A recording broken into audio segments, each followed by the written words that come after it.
going to be our first zero waste check-in. So we're checking in on how we're doing with our zero waste project for the month. We are working on our one more month to zero waste challenges.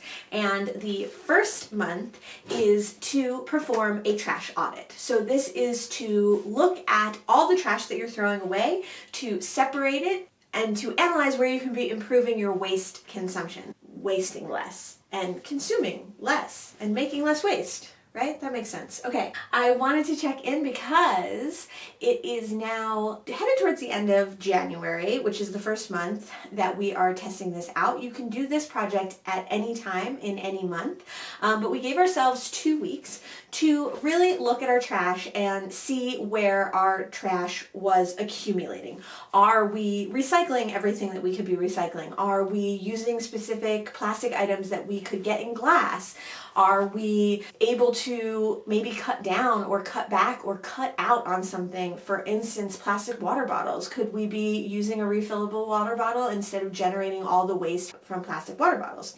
Now, personally, I like to do a trash audit every few months, and I like to separate my trash into separate paper bags and see where I am accumulating the most trash. If I'm producing a lot of plastic waste, if I'm producing a lot of tinfoil waste, if I'm producing a lot of plastic recycling, and see where I can cut down on that. This is a regular practice for me, and it's something that I think really helps me evaluate where I am in my zero waste journey and refresh what I could be doing and where I could be improving. I will link all the past videos below so you can see our initial one more month to zero waste video and you can start these challenges fresh from yourself. But in January, I'm not doing so well.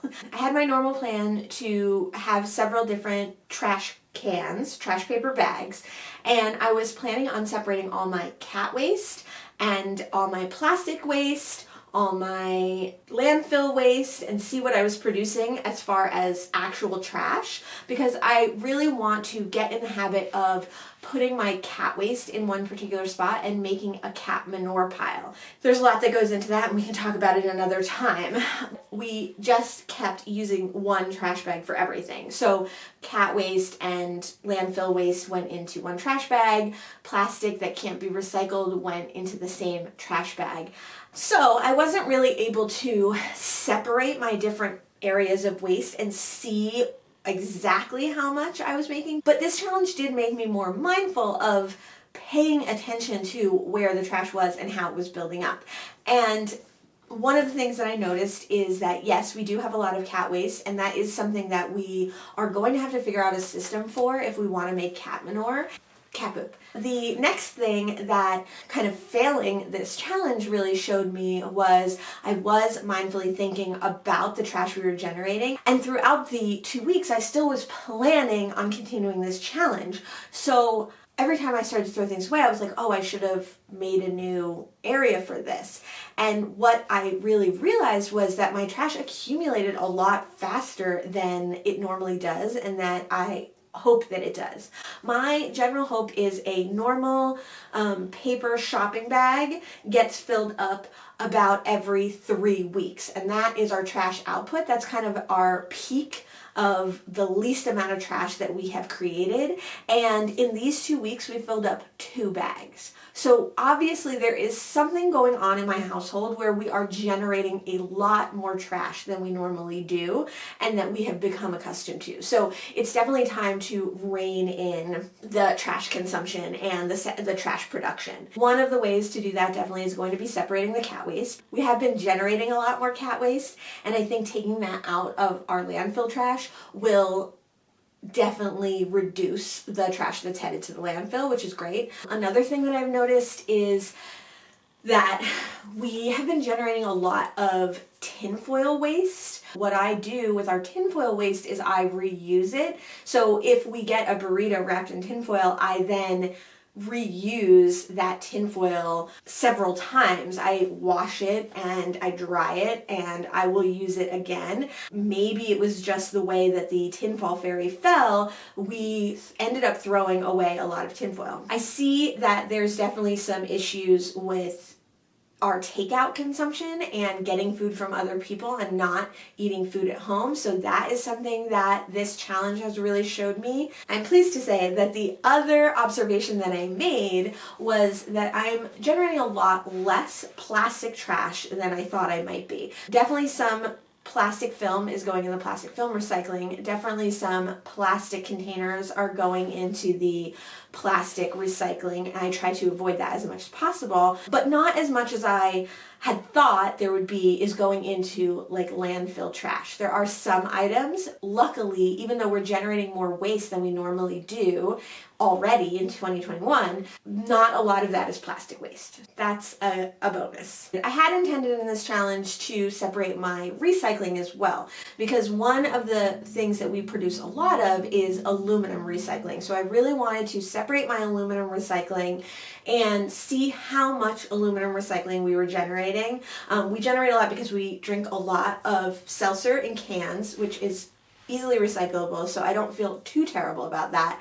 And we feed our cats wet food. Something that I've observed about our aluminum recycling is that we've gotten a lot better about cleaning out our aluminum recycled containers. One of the pitfalls of recycling is that if the recycling that goes to the recycling center is too dirty and too contaminated, they aren't going to recycle it. They're just going to take it from the recycling center and throw it in the landfill trash. So one thing to be extremely mindful of is cleaning your recycling really, really well. I think that last year we didn't do as good a job of this, especially with the cat food containers, but we are definitely doing a better job already in 2021 from what I've observed. The other thing that I wanted to look at with recycling was how much plastic I'm recycling. For those who don't know, aluminum and glass can be recycled almost infinitely, and they are a commodity. Companies are looking for recycled aluminum, and companies are looking for recycled glass. Plastic can only be recycled once or twice before it degrades.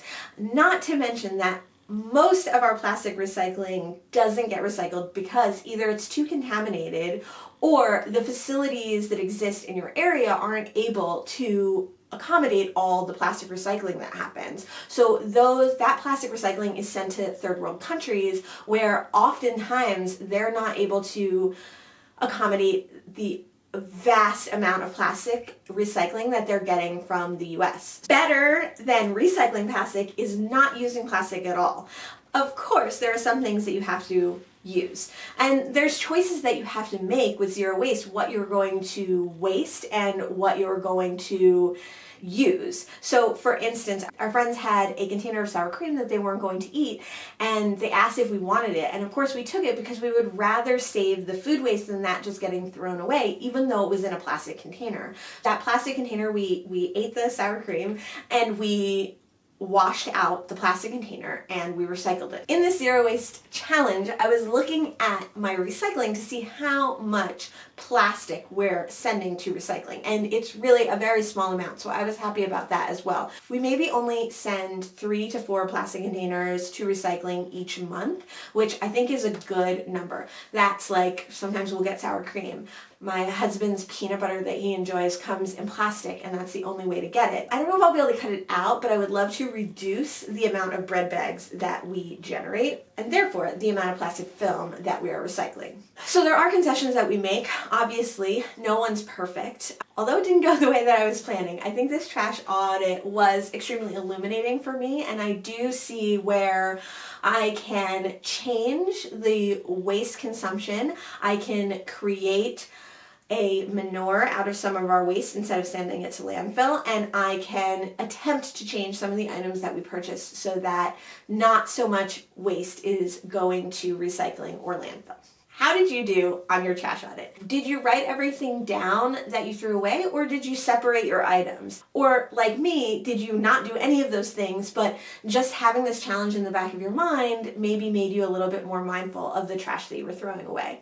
I think any of those options are great, and let us know if you have any tips or tricks for continuing a trash audit or doing a trash audit next time. Was there something unexpected that you found out about your trash? Going forward, after our one more month of zero waste trash audit challenge, I plan to start really separating my trash. So I definitely plan to create a place for my cat waste. Join us in February, or whatever month you happen to be in, for our next One More Month to Zero Waste challenge. Thanks so much. Bye.